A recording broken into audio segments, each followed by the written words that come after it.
Fala aí pessoal, beleza? Sou o professor Thiago Souza, sou professor de História aqui do Ponto 1 Cursos Preparatórios e hoje eu vou trazer para vocês algumas dicas a respeito do período imperial da história do Brasil. Quando a gente fala da história do Brasil, é importante a gente destacar o seguinte: a história do Brasil ela é dividida em algumas fases, justamente para facilitar o nosso estudo. Esse período imperial, ele foi de 1822, a partir da proclamação da independência do Brasil, até 1889, com a proclamação da República do Brasil.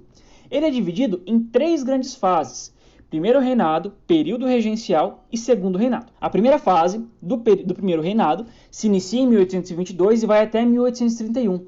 Esses 9 anos vão ser um período onde o país vai ser comandado pelo Dom Pedro I. Em 1831, por conta de algumas questões de instabilidades políticas, o Dom Pedro I decide abdicar do seu cargo e retornar para Portugal. E assim quem deveria assumir o cargo era o seu filho, Dom Pedro II, segundo o que a Constituição dizia. Porém, o Dom Pedro II ele não tinha ainda uma idade apta o suficiente para poder assumir esse cargo de imperador do Brasil. O que então essa mesma Constituição, aliás, a primeira Constituição do Brasil, de 1824, desenvolvida ali durante o período do primeiro reinado, vai dizer nesse tipo de situação: caso o país não tenha ainda o próximo, ali na linha da sucessão, o próximo herdeiro, em idade apta o suficiente para poder assumir esse país, ou seja, não tem ainda os 18 anos, uma junta regencial, comandada por 3 pessoas, deve comandar o país até que o dito cujo tenha idade suficiente para isso. Assim a gente inicia esse período regencial, que, como eu tinha comentado com vocês, é a segunda fase desse grande período imperial. Foi de 1831 até 1840. É um período de grandes instabilidades na história do Brasil.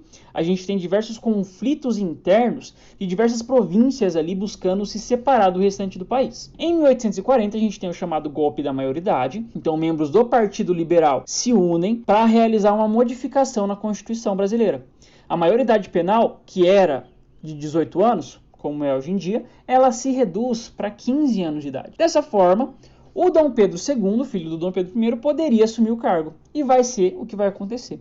Então, de 1840 até 1889, é a última fase desse grande período imperial, é a fase do chamado Segundo Reinado. Essa fase do Segundo Reinado é marcada também por muitas mudanças e por muitas questões importantes, como a Guerra do Paraguai, leis abolicionistas e principalmente a proclamação da República, lá no ano de 1989. Dom Pedro II, então, a partir de um golpe, ele é retirado do cargo de imperador do Brasil e o país sai de uma monarquia e passa a ser comandado a partir de uma república presidencialista. Fechou, gente? E aí, curtiu as dicas? Nós aqui do Ponto 1 Cursos Preparatórios vamos iniciar uma nova turma a partir de outubro. Essa nova turma vai ter direito, então, a aulas ao vivo, online, por conta da pandemia, vai ter direito a correções de redação, vai ter mentoria com militares que também já passaram por esse mesmo processo que você aí na tua casa está passando. A partir de outubro, então, espero você lá com a gente. Abraços e até mais!